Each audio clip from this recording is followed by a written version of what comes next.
Hello guys and welcome to another Disney Lorcana Deck video. Today we've got a very interesting mid-range combo deck. It's a synergy combo deck, not the kind of combo you're probably thinking of when you think of Disney Lorcana. We've got Rapunzel songs mid-range? What we're going with for now. Sure, Rapunzel song mid-range.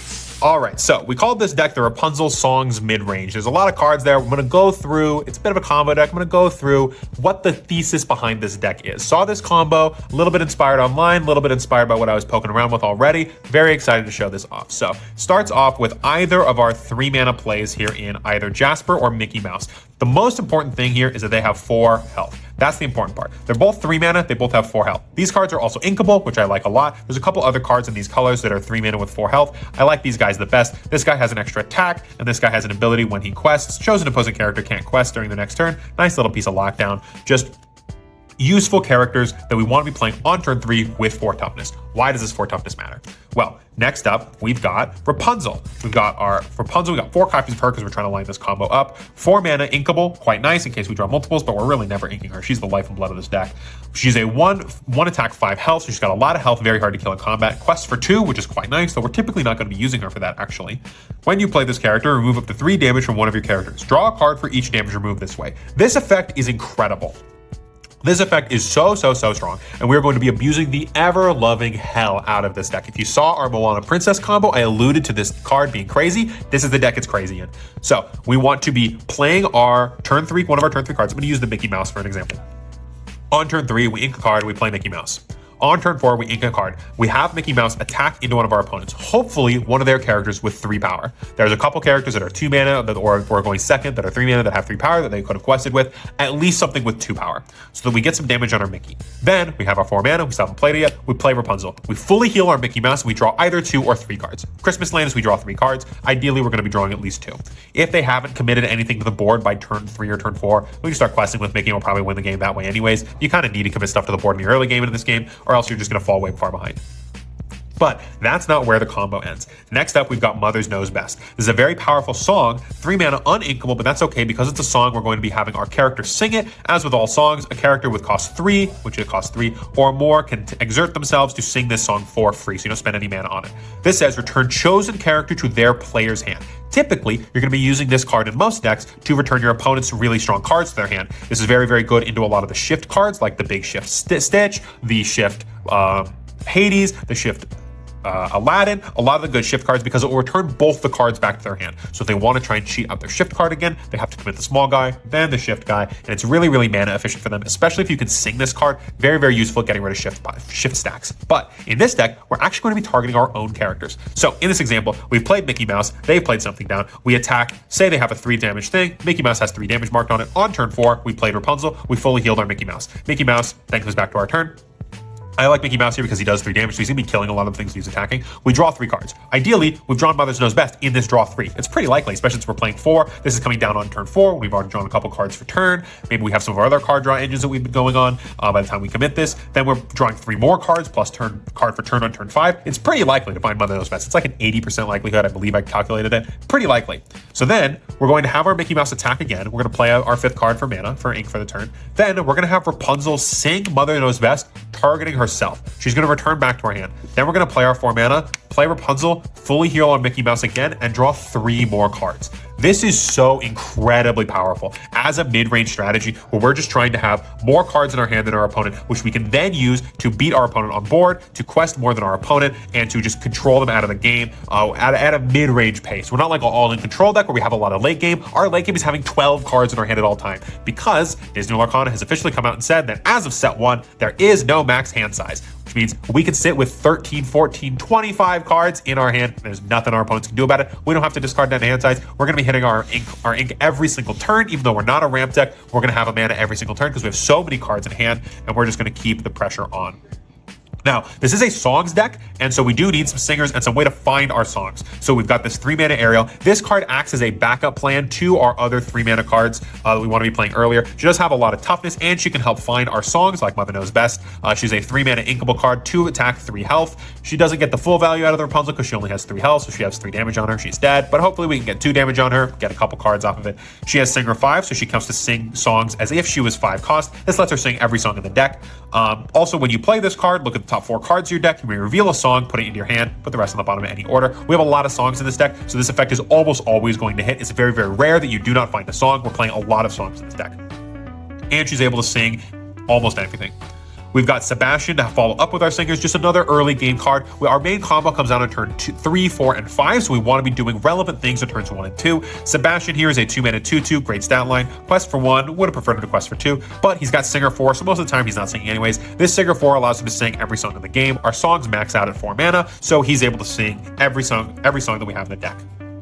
Now for our songs, we've got 2 Part of Your World, a 3-mana uninkable card that says return chosen character from your discard back to your hand. This is very useful if our Rapunzel dies, because she's mostly just going to be like entering the battlefield, questing for 2, and then probably dying. So we can return her back to keep drawing a bunch more cards. Useful for our Mickey or our Ariel. If she enters the battlefield, finds Part of Your World, quests, dies, add Part of Your World back to your hand, play the Ariel, maybe Sebastian sings Part of the World, so she's free, play Ariel again, find another song. Very, very nice looping. A lot of the cards in this deck are going to just be replacing themselves over and over and over again to go with some other synergies we'll show off in a little bit. Be Our Guest goes along with this theme, a 2-mana inkable song, which means that anybody in the deck can sing it. Since it is 2 mana, almost everybody in the deck can sing it. We play 1 1-mana card. It says, look at the top 4 cards of your deck. You may reveal a character card and put it in your hand. Put the rest on the bottom of your deck in any order. This helps us dig on turn 2. We're okay with paying the mana for this. This helps us find the missing pieces between either Rapunzel or one of our 3-mana cards, assuming we have Mother Knows Best already in hand, or we draw into Mother Knows Best off of our Rapunzel. Still very, very strong. Also useful into the mid to late game to find our top ends, our medium ends, our control pieces. We've also got Sun and Chill here as a 2-mana inkable card, another inkable song. Each opponent chooses and discards a card. This card's not incredibly powerful on its own because it takes 1 card out of our hand to take 1 card out of the opponent's hand. So you just do a 1-for-1. But we've got some cards in this deck that can make this card go even crazier. If you add this off of Ariel, then Ariel is a 2-for-1 basically. You play her, you add Sudden Chill to hand, so you've got 2 cards on the board. Maybe this trades for one of their pieces. You're 1 card up, you do Sudden Chill, now you're both 1 card down, but you were 1 card up at the beginning of that exchange, so it doesn't matter. Very, very powerful, very useful effect to go with that Ariel. This is what makes the deck sing, literally, with our songs. 3-mana Ursula's Shell Necklace. It is uninkable, which is why we're not playing 4. That's the only reason we're not playing 4, because if you find too many of this card, you want to find one of these cards every single game. You like 2, 3 is okay, you don't want to find 4. And since it's not inkable, and finding too many copies, you just have to play them. Whenever you play a song, you may pay 1 mana to draw a card. This is incredible. This also counts if you sing your songs for free, which is why we have so many singers in the deck. We have every card in this deck can be sung by so many characters. All of these cards, 1-for-1 themselves, right? Sudden Chill rips a card out of your opponent's hand. Be Our Guest adds another card to your hand. Part of Your World adds a card from your graveyard back to your hand.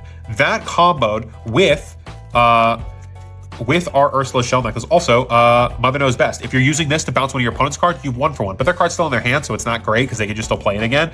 Ursula Shell Necklace means you draw cards. You're singing so many cards. Since you have so many cards in hand, because of Shell Necklace and because of the other cards in the deck, like the Rapunzel, just the ability to always have your mana, always playing ink every single turn, keep your hand topped up. You'll just sing random songs, even if your other effects aren't relevant, just to draw cards. You can stack this incredibly well with Be Our Guest. You can do Be Our Guest. So you sing Be Our Guest, you pay 2 mana into it with 2 Shell Necklaces to draw 2 cards. You can either draw 1 card, then resolve the Be Our Guest, then draw another card, or do the Be Our Guest, draw 2 cards, or do it the other way around, draw 2 cards, do the Be Our Guest, depending on the situation that you're in, how you think your top deck's going to be going. Those come up in different examples. Incredibly, incredibly powerful. And to follow up our song support cards here, we've got Do It Again, another 3-mana uninkable card, which is why we only want 3 copies of it. It says return an action card from your discard to your hand. All songs are action cards. They're action card subtype song. So this just lets us grab our best songs from our graveyard and do it again. We get to keep singing, keep drawing a million cards off Shell Necklace, off Rapunzel, off a bunch of other stuff. This is the core of the deck. All of our songs, 1-for-1 our opponent, and with Shell Necklace, we can keep drawing more cards. With Rapunzel, our deck stays, wherever she is. With Rapunzel, our deck stays happy and healthy, drawing a bunch of cards. We've got some aggressive attackers like Mickey Mouse. We've got some annoying questers like Jasper that our opponent's going to have to answer or else they can't win the game. This is the core of the deck. These last cards are just rounding out the deck, getting some more bodies on deck, more attackers that we're good to attack with, more blockers that we can, some bodyguards we can use to protect our team, some guys that quest for a lot so we can race our opponent to the end while we're slowing them down with all the cards we have in our hand. So to start off, we've got 4, 1-mana Stitch. He is a 2/2 for 1, that quest for 1. He's inkable. This is very, very useful in the early game. We want to be committing something to the board. We don't really have any other 1-cost cards, and we are we're pretty tight on non-inkables, so we want to have every other card in here as much as we can be inkable. So we've got 4 stitches. We've also got 2 Heihei's. He's a 1-mana 1/2 that quests for 1. He's got support, so whenever this character quests, you may add their power to another character's power this turn. This helps set up for our turn 3 combo, allows our Jasper to attack for 3 power, allows our Mickey to attack for 4 power, just get a little bit more aggressive when we line up that combo, as well as in the mid game, it lets us reach to certain characters we wouldn't otherwise be able to kill, we can take out. He's not very important, which is why we're only playing 2. Oftentimes he becomes ink, but when he does come up, he's incredibly important. We've got 4 Flynn Riders to continue with our control plan. He is a 2-mana inkable 1/2, quest for 2, very nice, love that. And whenever this character is challenged, the challenging player discards a card. This just follows the theme of doing every single card in the deck 1-for-1s. If they challenge into him, even if he doesn't die somehow, if they attack with like a 1-power thing for no reason, then they have to discard a card. Most of the time, you're going to be playing him, you're going to be questing him for 2 lore, your opponent's going to attack into him, they're going to have to rip a card out of their hand. This is very, very useful into the late game ramp decks because they want to keep all their late game payoffs in their hand, so they have to just start discarding either their early game cards to stabilize their board or their late game payoffs. Either way, you're totally okay with that. This is a very, very, very powerful card because if they don't attack him, he's just going to quest for 2 and win the game. Next up, we've got Hans. We've got 4 Hans. He is a 4-mana inkable 3/3 that quests for 3. That's all he does. That's all he needs to do. Questing for 3 is an incredibly powerful effect. There's not many cards in the game that quest for more than 2 by themselves without any like payoffs or anything like that. And 4-mana 3/3 is an incredible way to get this card. If you play him down and quest him for 3, say your opponent attacks into him for 2, follow it up with Rapunzel, fully heal him, keep questing for 3, draw a million cards, your opponents want to die. Also, when they do run him down, if they do like take him out, they kill him, then you can be a part of our world to add him back to hand. If you sung part of your world, maybe you drew a card off of it because of Ursula's shell necklace, you get this guy back, you put him right back down onto the board because you didn't spend any mana because of the song, and you just threaten to quest every single turn with this Hans for 3 lore. Very, very powerful effect.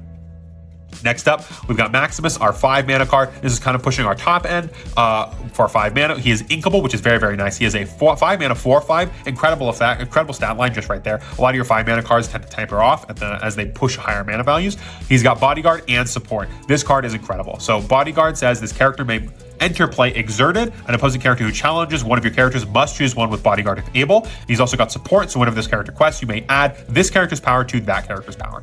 So he comes down, he protects our Rapunzel, he protects our Hans, he protects a couple of our other cards that come down later because he's Bodyguard. Your opponent's attack into him, he's got 4 power, he's going to be taking them back out. Maybe he lives because he's got 5 health. He untaps, you quest, you only get 1 more, but then one of your other characters gets 4 attack. That takes out anything in the game.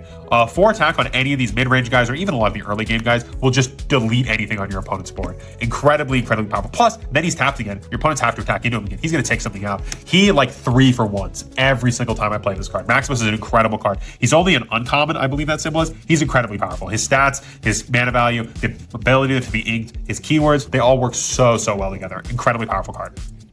And rounding out the deck, we've got Kuzco. So he is a 5-mana uninkable card for a 2/4 stat line, not ideal. He does also quest for 3. It's very similar to our Hans. This is another card that we're using Maximus to protect. And he's got wards. So your opponent can only attack him in challenge. So if you've got Maximus on the board and you've got Kuzco, they can't attack Kuzco because they have to attack Maximus, and they can't target Kuzco because he's got ward. Or you can just keep him up for a turn because if he's untapped, your opponent can't challenge him, and he's got ward, so they can't target him.